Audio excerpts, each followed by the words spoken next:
पापा ऑलरेडी बहुत कम कमाते हैं, उस पर हम अपना वो डाल देंगे। तो फोटोज़ दिखा रहा है और फिर रेट कार्ड दिखा रहा है। तो मेरी बहन और मैं थोड़ा चालाक, ओवर स्मार्ट, हमारे साथ वो करो तो फिर फिल्म्स। और क्या डिफ़िकल्टीज़ आपने देखी जब आप बॉम्बे आए दिल्ली से? हम लोग ना पहले एक्चुअली पीजी रहते थे, क्योंकि इतने पैसे होते नहीं थे और काम था नहीं, और ऐसा लगता था पापा ऑलरेडी बहुत कम कमाते हैं, उस पर हम अपना वो डाल देंगे। तो जब मैं पीजी रहती थी ना, तो वो लोग बड़े अजीब से थे। वो सिर्फ 1 कप चाय देते थे। अगर शाम को चाय पीनी है तो वो उसके लिए बोलते थे खुद का दूध लेके आओ। रोटी भी अगर 2 से ऊपर मांगी तो खुद का आटा लेके आओ। अजीब से थे मतलब। तो फिर मैंने मम्मी को बोला मैं मेहनत कर लूँगी। और कौन से वक्त की बात थी वो? आई टेल यू व्हाट, मैंने हमेशा ना बहुत डेयरिंग रही हूँ। मतलब जब मैं वहाँ पे भी रहते, वहाँ 1 महीना रहे होंगे। फिर 1 महीने के बाद मैंने मम्मी को बोला, मम्मी हम लोग अपने घर में शिफ्ट हो जाते हैं। तो मम्मी ने बोला एक बार कैसे करेंगे? तो मैंने बोला सब हो जाएगा। लाइक ये बोलती मैं हमेशा सब हो जाएगा ना। जब मैं ये घर भी ले रही थी, मेरे काफ़ी फ्रेंड्स ने मुझे बोला था कि यार तू देख ले, तेरे को फिर इतना लोन ले रही है तू, इतनी इंस्टॉलमेंट्स आएंगी, अब तेरे काम का भी आज इंस्टाग्राम पे है, कल नहीं है, कुछ भी हो सकता है। तो मैंने फिर उनको बोला यार जब माँ बाप के लिए चीज़ करते हो ना तो भगवान ही रास्ते निकाल देते हैं। डोंट वरी, इंस्टाग्राम नहीं होगा तो कुछ और रास्ता निकलेगा। सो मैं ये चीज़ नहीं सोचना चाहती हूँ कि अरे क्या होगा क्या नहीं, लेट्स जस्ट डू इट। तो जब हम लोग फिर वहाँ पे हम लोग ग्यारी रोड पे एक रेंट का फ्लैट लिया 1 BHK, हम लोग शिफ्ट हुए। एंड यू वोंट बिलीव, कभी भी टाइम ऐसा नहीं आया कि रेंट पे प्रॉब्लम आए। तब मैं हैंड मॉडलिंग कर लेती थी या फिर छोटा मोटा जो भी मिलता था, और तभी वर्ली जाना पड़ता था ऑडिशंस के लिए। तो वो एक बड़ा एक वो लगता था, क्योंकि कार थी नहीं, फिर यहाँ से वहाँ तक जाना बहुत एक लंबा प्रोसेस लगता था। तो बट हाँ, वो भी चीज़ों से निकलते निकलते मैं जैसे अभी बोलते हैं कि हम जो सोचते हैं ना वो होता है। तो उस टाइम मैं बड़ा सोचती थी कि अरे नहीं ये भी होगा, अरे नहीं।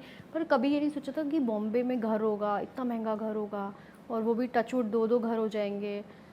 लाइक इतना नहीं सोचा था, बट हो गया। और ये कौन से ईयर की बात है ये जब आप मॉडलिंग किया करते थे? I think this was 2003-4। And कितना वक्त लगा पहला प्रोजेक्ट मिलने में आपको, जब गाना आपको मिला? पहला म्यूज़िक वीडियो तो जब मैं गई हूँ म्यूज़िक वीडियो के लिए, I think first he audition था मेरा, यूनिवर्सल का था टाउन में। तो जब मैं बैठी वहाँ पे बहुत सारी लड़कियाँ बैठी थी, तो मैंने बोला चल यार दे देते हैं, कर लेते हैं ऑडिशन। जब मैंने ऑडिशन किया तो उनका कॉल ही आ गया नेक्स्ट डे कि ऐसे ऐसे है, आपको करना है। तो मैं चली भी गई। मेरे को ऐसा कुछ नहीं था कि क्या होगा, हिट होगा नहीं होगा, कि किनके बड़े गाने आते हैं, कुछ भी नहीं था। बस नर्वस थे उस वक्त? क्या चल रहा था उस वक्त दिलो कुछ भी दिमाग नहीं, में? बच्चे थे ना, 19-20 साल के थे, तो कुछ पता ही नहीं चलता था क्या क्या हो रहा है। उस टाइम पे मैंने बोला सोशल मीडिया इतना नहीं होता था कि स्टोरीज डालो या फिर गाने को प्रमोट करो या कुछ। मैं सेट पे जाते थे, 3 दिन की शूट थी, वहीं सोते थे, वहीं सुबह उठते थे, वहीं शूट कर लेते थे। तो कुछ ऐसा लगा नहीं कि हाँ अगर वो गाना अब आता तो पता नहीं क्या होता। कॉन्फिडेंस कैसा हुआ करता था आपके अंदर उस वक्त किसी भी चीज़ को लेके? मतलब अंडर कॉन्फिडेंट रहते थे यार कि ये जो है ना चीज़ कर लेनी चाहिए या नहीं करनी चाहिए, या तो फिर कर लेंगे यार जो होगा देखी जाएगी? मेरे को ना लोगों से वाइब्स बहुत मिल जाती हैं, मेरी इंट्यूशंस बहुत राइट रहती हैं। जैसे मुझे पता होता है कि एक बार ना मुझे कॉल आई, मुझे बोला कि मैं कोऑर्डिनेटर हूँ, आपसे जुहू में मिलना चाहता हूँ। तो मैंने ठीक है। मैं और मेरी बहन गए। मैं किसी ना किसी को तो साथ लेके जाती थी। मैं मेरी बहन गए, हम लोग बैठे, और वो हमको एल्बम में फ़ोटोज़ दिखा रहा है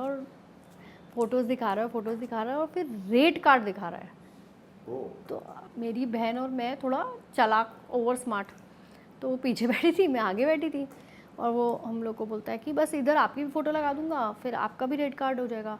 तो फिर मैंने बोला नेगेटिव नहीं सोचते हैं। तो थोड़ा मैंने उसको मैंने बोला कि अच्छा तो रेट कार्ड मतलब? तो मैंने कहा मतलब ये पर डे जो हम शूट करेंगे उसका?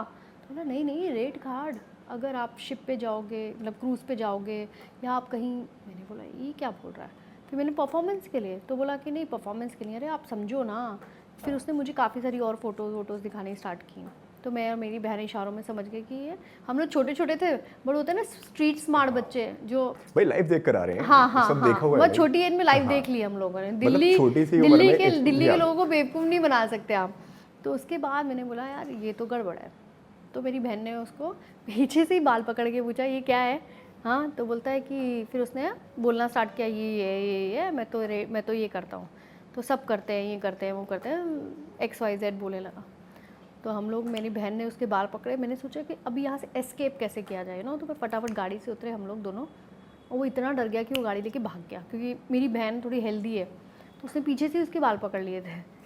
तो मतलब ये सब चीज़ें हम लोगों ने एक्सपीरियंस की हैं जब हम नए-नए आए थे यहाँ पर। तो उस वक्त आपको ये नहीं लगा कि भाई मैं नई-नई आई हूँ, ये क्या तुम कर रहे हो? क्या तुम दिखा रहे हो? और मैंने नहीं, हम बच्चे थे ना तो हम हँसी में टाल नहीं, देते थे हर मैंने चीज़ बहुत को। सारे लोगों से मैंने बात की है, जब वो लोग अपने ये इस तरीके के कुछ अपने एक्सपीरियंसेस बताते हैं ना, तो वो अक्सर वो कहते हैं ये ना ऐसे बड़े-बड़े नाम बताते हैं कि अरे ये है, इन्होंने भी ऐसे किया हुआ है, ये इन्होंने भी हमारे साथ में काम किया हुआ है। हाँ, वो तो सब करते हैं ना। इतना कॉन्फिडेंस आता कहाँ है ऐसे लोगों में? पर आई डोंट थिंक सो अभी ऐसे लोग मिलते हैं, या मिलते भी होंगे जो नई लड़कियां आती होंगी जिनको पता नहीं है कि कैसे कैसे कहाँ कहाँ जाना है, कैसे लोगों से मिलना है। आई थिंक अभी भी शायद होते होंगे लोग, बट अभी आई थिंक मे बी हम लोग उस चीज़ से निकल के देख के आए हैं कि कहाँ कहाँ क्या, क्योंकि आप नए नए आते हो आप इस सिटी में, आपको पता ही नहीं किसके साथ आपको टच में रहना है, यू नो। और ये तब की बात थी जब आप एकदम स्टार्ट में आए हुए थे। स्टार्टिंग में जब आई थी सबसे पहला audition। तब मैंने म्यूजिक वीडियो भी नहीं किया था। तो हाँ, ये एक्सपीरियंस होता है। और हम ना बच्चे थे, अब होता है ना टेंशन लेके बैठ जाते हैं, अरे स्ट्रेस लेवल बढ़ गया, ये क्या हो गया। तब ये नहीं होता था, हम हंसते थे, पता है, हंसते थे, मजाक उड़ाते थे, अरे देख मारा उसको, हंसते थे। मतलब हंसी में ही सब, बचपन क्या होता है, बचपन नहीं होता, आप हंसी में डाल मतलब देते हो। बहुत बैंड बजाई है लोगों की। सीरियसली जो चीज़ पसंद नहीं आ रही है भाई वो नहीं आ रही है, हाँ, डेफिनेटली। कि उसके लिए चुप नहीं रहना है, नहीं। गलत होते हुए नहीं देख सकते अपने साथ नहीं। में।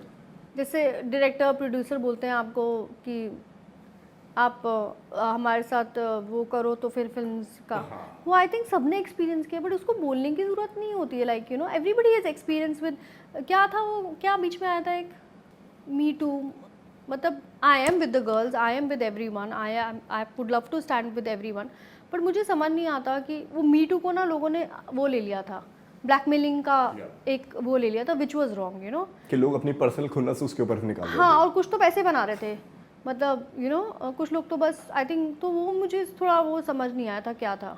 You know everybody has went through that phase, सबका हुआ है, सब लोग बड़े लोगों से मिले हैं, सब ने वो चीज़ एक्सपीरियंस की है, नो, ऐसा नहीं किसी ने नहीं की, सब ने की है, यू नो।